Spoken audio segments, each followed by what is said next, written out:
जी, क्या भारत डर के, ट्रंप से डर कर वापस बिल में घुस गया? गजब बेइज्जती है। क्या ऐसा हुआ? अच्छा मोदी, अच्छा भारत मोदी जी अलग अलग हैं। ये क्या हो गया? ये क्या सुन रहा हूं मैं? हाँ। मतलब देश का प्रतिनिधित्व जो करेगा उसको आप नहीं कह सकते। ये इंडिया इज इंदिरा कह सकते हैं, इंदिरा इज इंडिया कह सकते हैं, लेकिन भारत और मोदी जी को हाइफनेट करना है। लेकिन क्या डर के मारे हम वापस आ गए? हमने सीज फायर कर दिया। अभी मजा आएगा ना भिड़ो। कोई भी ऑपरेशन होता है, ऑपरेशन शुरू करने से पहले ऑपरेशनल एम्स होती हैं जो आर्मी डिसाइड करती है पॉलिटिकल लीडरशिप के तहत।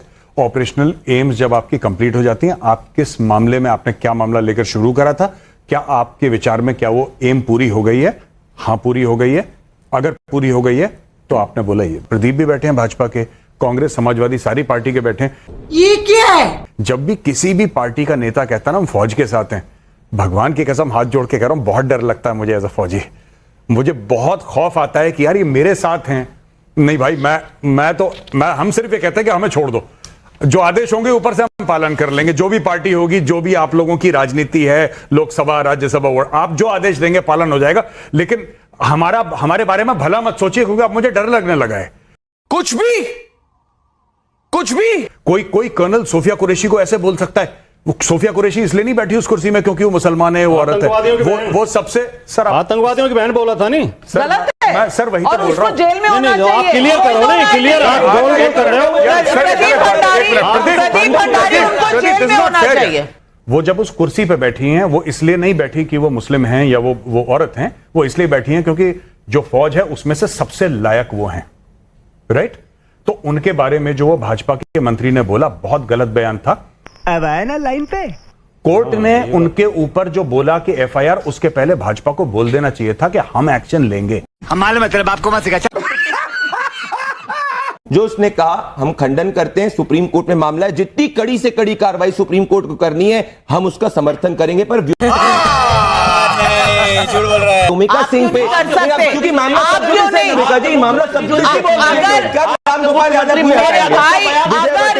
अगर आप एक्शन ले लेंगे, अगर आप उसको हटा देंगे, केस खत्म हो जाएगा। आप नहीं कर रहे, इसीलिए केस सब जुडिस है। सब क्या देखना पड़ रहा है? अच्छा है मैं अंधा हूँ। लेकिन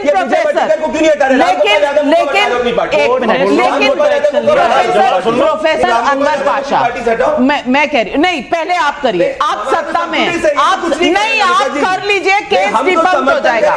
नहीं, ये बचाव नहीं चल सकता, ये बचाव नहीं चल सकता। साला ये दुख का खत्म नहीं होता बे। प्रदीप भंडारी, ये बचाव नहीं चल सकता। आप एक्शन जाहिल भरे हुए हैं। अनवर पाशा जी, इनके यहाँ मैं इनको हो जाएगी। एक मिनट, कौन है राहुल गांधी? कैसी भाषा का प्रयोग कर रहे हैं? राहुल गांधी कौन है? विजय वर्गीकर कौन है? विजय वर्गीकर कौन है? राहुल गांधी कौन है? आज भी लोगों को सड़क पर गुंडा कहने की बात करते हो। अपनी भाषा का संयम दो। अश्विनी जी और प्रदीप भंडारी जी, दमा खराब हो जाएगा। मैं अम्मा बहन पे आ जाऊंगा, मैं इनकी अम्मा बहन पे आ जाऊंगा मैं।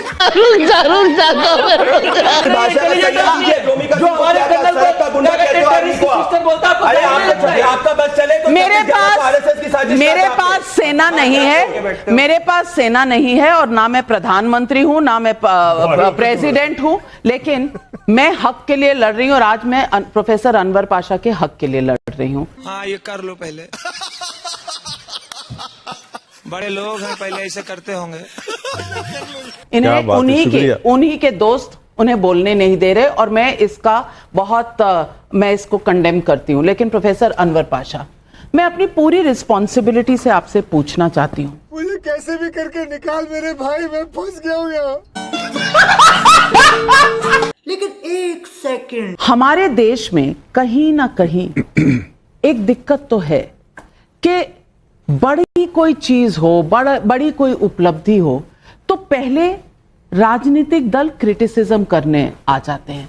लेकिन ये साला कर क्या रहा है यहाँ पे? मेरी कोई प्रॉब्लम नहीं है, सवाल पूछना आपका भी हक है, हमारा भी हक है, हम भी जर्नलिस्ट हैं, हम भी पूछते हैं, आप भी। आपका तो दारोमदार है, ऑपोजिशन का बड़ा रोल है, लेकिन हर सवाल का एक समय होता है। फेंको फेंको अपनी पूरी शक्ति के साथ फेंको। हर सवाल का एक समय होता है। भाई क्या हो रहा था, भाई ट्रंप ने अनाउंस कर दिया, क्या हम ये हैं, क्या हम वो हैं। ट्रंप के आपने बयान सुने, पिछले 4 दिन में 4 अलग बयान आए हैं। मैं पूछना चाहती हूं, अपने देश का गौरव कम करने में क्या ये जो बयान है ये कंट्रीब्यूट नहीं करते? हाँ बेटा, लगता है तुम गू खा के ही मानोगे। चलो भाई देखो अब मैं क्या करता हूँ।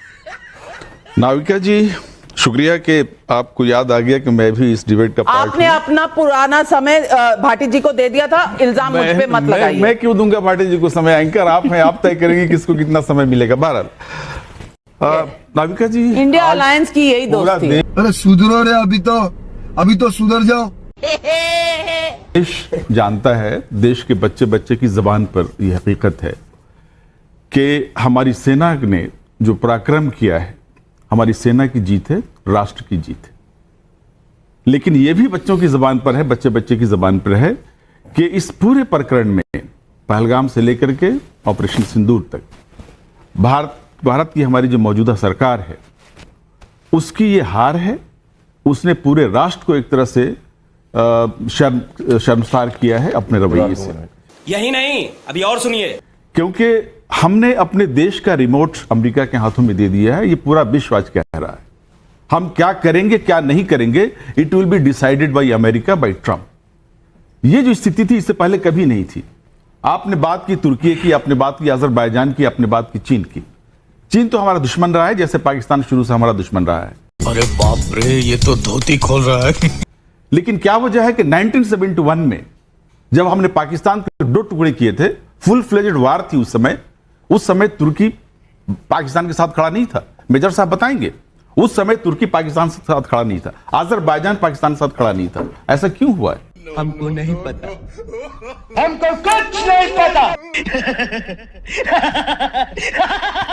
ये हमारी कूटनीति की नाकामी है या नहीं है? ओके। ये हमारे देश की कूटनीति की सरकार ओके, नहीं, कूटनीति के विशेषज्ञ सुशांत सरीन है और मैं सुशांत सरीन से सुनना चाहूंगी, क्योंकि सुशांत सरीन, ये कूटनीति, कूट भी हमने दिया, वो वाली कूटनीति भी हमारी चल गई। ये मेजर गौरव आर्या का फ्रेज है, मैं चुरा रही हूं। तुम्हें शर्म है? कुछ शर्म आया है?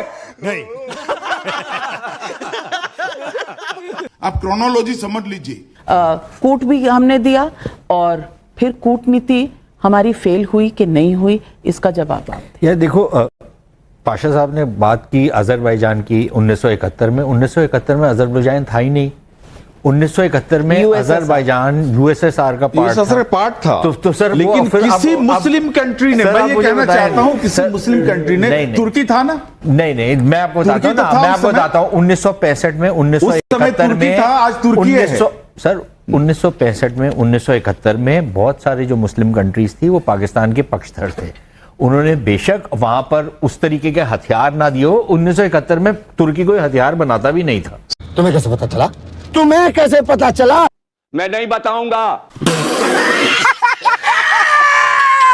सारे मुस्लिम कंट्रीज, नहीं सर प्लीज रहने दीजिए। सारे मुस्लिम कंट्रीज आतंकवाद के सवाल पे भारत के साथ खड़े रहे हैं, हमेशा भारत के साथ में खड़े रहे, भारत के पक्ष में खड़े रहे। सारे मुस्लिम कंट्रीज भारत के पक्ष में आतंकवाद के खिलाफ, पाकिस्तान के खिलाफ खड़े रहे। यह हमारी उपलब्धि है कि हमने पूरी दुनिया में पाकिस्तान को आज की तुर्की और 1971 की तुर्की एक नहीं है, लेकिन प्रोफेसर अनवर पाशा, आप किसी को बोलने नहीं देंगे तो ऐसे नहीं चलेगा। सुशांत सरीन, क्या सीन है,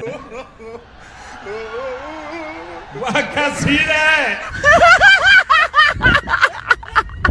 प्रोफेसर साहब ने एक बात पूछी थी 71 की। बिल्कुल, अमेरिका ने 7वां बेड़ा भेजा था, लेकिन आप ये भी याद रखिए उस जमाने में सोवियत यूनियन जो था उन्होंने उसका काउंटर भी किया था। तो हमने उस समय जो कूटनीति थी, इसीलिए अमेरिका पीछे हो गया था। कैसा लगा मेरा मजाक? और अल्टीमेटली जो उस जमाने में भी जो सीज फायर की, भाई आपने अब ईस्ट पाकिस्तान तो जीत ही लिया था, उसको तो अलग कर ही दिया था। आप वेस्ट पाकिस्तान भी ले लेते, उस जमाने में ले लेते आप पीओके, क्यों नहीं लिया आपने? आप तो जीत रहे थे ना। आधा तो देश तोड़ ही दिया था उनका, उनको पीछे लगा दिया था, क्यों नहीं आगे बढ़े? आपने सीज फायर एक्सेप्ट किया क्योंकि आप एक एंडलेस वॉर में, मतलब कि एक ऐसी जंग जो कभी खत्म ही ना हो, उसमें नहीं पड़ना चाहते थे। कोई सेंस है इस बात की? इस बार भी आप सीज फायर आपने इसीलिए किया क्योंकि आपका जो उद्देश्य था आपने वो अचीव कर लिया था। अब आप लगे रहते, उससे ज्यादा आपको कुछ मिलना नहीं था। तो आपने यही डिसाइड किया कि आपने, और ये पहले दिन, आप ये देखिए जो पहले दिन की जो स्टेटमेंट आई है पीआईबी पे, आप जाके वेबसाइट पे चेक कर लीजिए, जो अटैक हुआ है उसके बाद की जो पहली स्टेटमेंट आई है उसमें यही बोला है कि हम एस्केलेट नहीं करना चाहते। तूने तो झूठ पे झूठ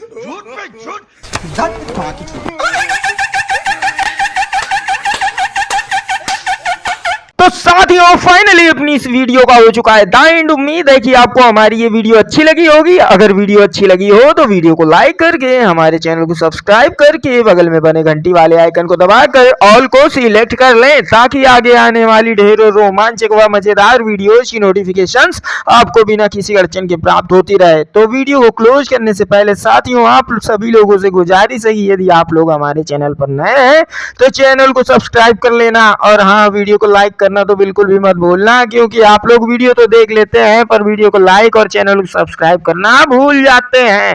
तो जल्दी से जल्दी लाइक और सब्सक्राइब भी कर लो यारो, क्या जाता है आपका, इससे पैसे थोड़ी ना पड़ते हैं। तो साथियों अभी के लिए इतना ही, मिलूंगा नेक्स्ट वीडियो में, तब तक के खातिर स्वस्थ रहो, मस्त रहो, और जहां भी रहो सबसे आगे और फर्स्ट रहो। टिंग टोंग।